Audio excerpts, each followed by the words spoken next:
Welcome back to Showa Showcase with yours truly, Green. For today's review, we're going to need a bib, a hot tub of melted butter, maybe a wedge of lemon, and some crab crackers as I dissect and digest the one and only horror of the deep, Ebirah.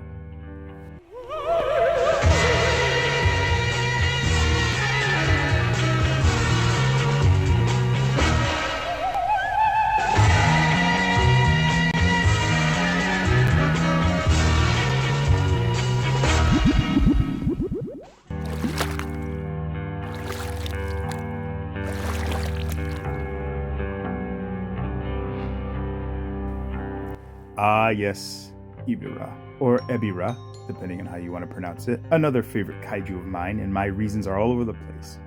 First, I love the idea of sea monsters, and while Godzilla himself is technically that, Ebirah embodies the creature of the ocean concept further, being an amalgamation of a lobster/shrimp, as his name is derived from. Second, I have a Toho holy trinity of personal favorite kaiju, starting with Rodan, then Baragon, and finally Ebirah. So essentially, and this was not intentional, a monster of the air, land, and sea. I should also make note that all three sport a reddish-brown color, so that's a thing, I guess. And finally, there's something unique about Ebirah that I appreciate. Of all of Godzilla's foes, this guy really has no business scrapping with the big G. He's at a great disadvantage. Armed with a big claw for bludgeoning and a smaller, pointier one for impaling, that's really all his arsenal. For the record, I understand this film started off as a proposed King Kong vehicle, dubbed the Robinson Crusoe adventure King Kong vs. Ebirah. But as plans fell through, it was repurposed for Gojira. Most fans of Godzilla will see this entry of films as moot. What challenge is there for Godzilla to overcome? The film does manage to give these titans not only one, but two battles, both with Godzilla as the victor, thanks mostly to his atomic breath. However, I will concede that what Ebirah lacks in offensive capabilities, he's got an attitude, arrogantly challenging Godzilla. I can appreciate the determination of an underdog, so he scores marks for me.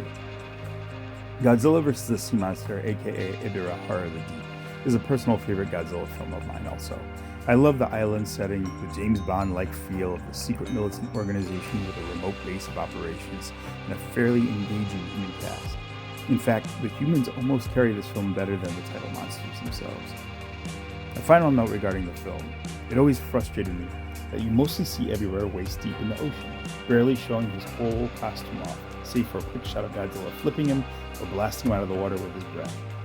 I think he's a fun design, so now with Bandai's Movie Monster Series release, we not only get a vinyl rendition of him for the first time in the line, but we can finally appreciate all the details of that lower half.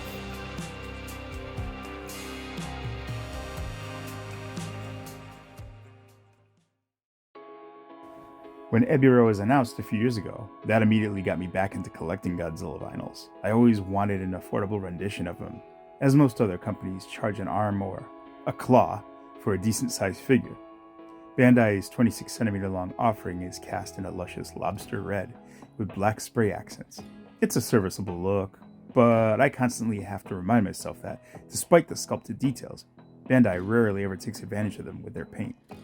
The eyes on Ebirah appear to be the only color variation outside of the two aforementioned ones. It's a brighter red to mimic the glowiness of his screen counterpart's evil stare. What would have been nice would have a nice brownish spray for the underbelly, in particular in the areas that sported Ebirah's bearded maw and the edges along the tail. I know that's nitpicky, but overall, the mostly red figure looks, dare I say, cheaper, with less colors to accent the amazing details that get washed out. Speaking on the detail of this vinyl, there's a good amount. Textured, craggy outer shell, pockmarked with rough, what really feels like some sort of barnacled beast who spends the majority of the time bottom feeding in their habitat. The face is well done, especially with its pointed beak and sickle-shaped brow hooks that run down its backside and get smaller with each segmented part of its body.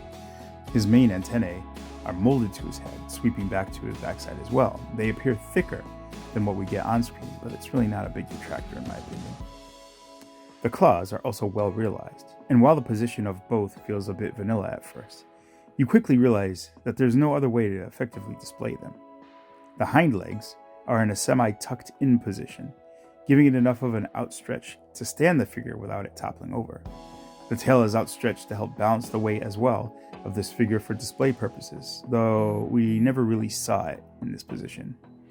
Mostly curled in most promo shots, Ebirah's underbelly is also nicely detailed, continuing the segmented theme with ridges of hair, or whatever you call those tufts of hair you occasionally find on crustaceans. Again, a callback to his mouth, which his vertical jaws are lined with the same hairy stuff.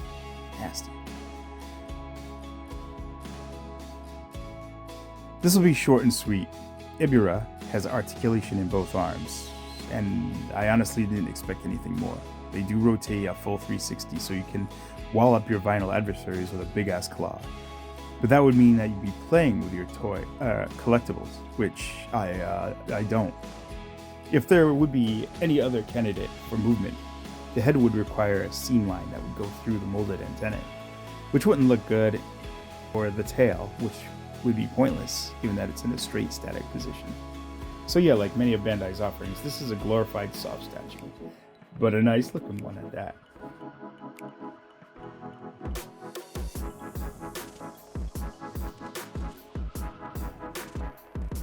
Ebirah is one of those characters that you might display with very few vinyl kaiju. I have packed away somewhere in storage King Kong from King Kong vs. Godzilla that was released like some years ago. He's a big 8-inch figure, so he'd be too big. That being said, it would have been cool to see the Toho version side by side with Ebirah, given that the history of this film was more or less for King Kong than Godzilla. And speaking of Godzilla, I've chosen Godzilla 1968. Obviously, a nice 66 Godzilla would work very well with this, but if one were accessible, and we might be getting one at some point this year. But I will use Godzilla 68 to give you an idea how well he scales with the Godzilla from this line. And as you can see, these two appear to be in scale with one another.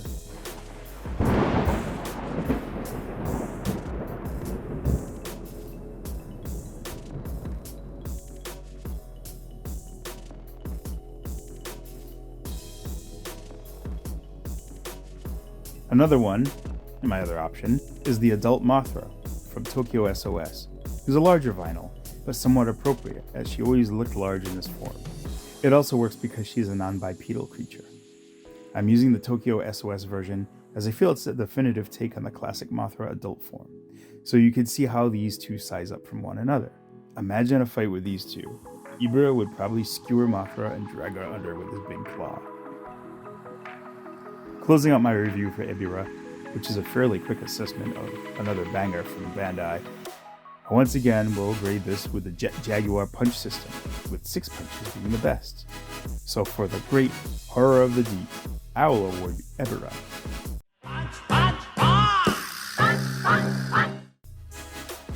6 punches from Jet Jaguar. Again, this figure of Ebirah is a great addition to my Showa shelf. A kaiju villain who gets little respect when compared to the heavy hitters of the era. After a long consideration, I gave him 1 punch more than my review for Godzilla 55, since I never thought we'd get him from Bandai. Since he is one of my personal favorite top kaiju, I'm aware I might be a bit more biased, so just having him in hand is a reward. But on top of that, we get a great sculpture with textures, details, and overall great replication of what we saw on screen. Color-wise, he is serviceable, but could have used maybe one more colors to realize the darker browner areas of his undercarriage spots, or a bit more of the darker sprays to help bring out those details better. Articulation is pretty much what's expected, given the body type of this kaiju, the arms being the only thing you see Ebirah swinging around. I would highly recommend this monster, as he's rarely given an affordable figure spotlight and he makes for an interesting display on a kaiju shelf. Given that he is a non-bipedal creature and a bright red one like that. If you enjoyed this video, with melted butter and all, and want to see more of my vinyl views, please do me the honor of liking this video, subscribing to this channel, and sharing this with other enthusiasts. Again, those simple actions alone will help me reach a wider audience and connect us collectors and Godzilla fans and produce more content. Thanks again for watching.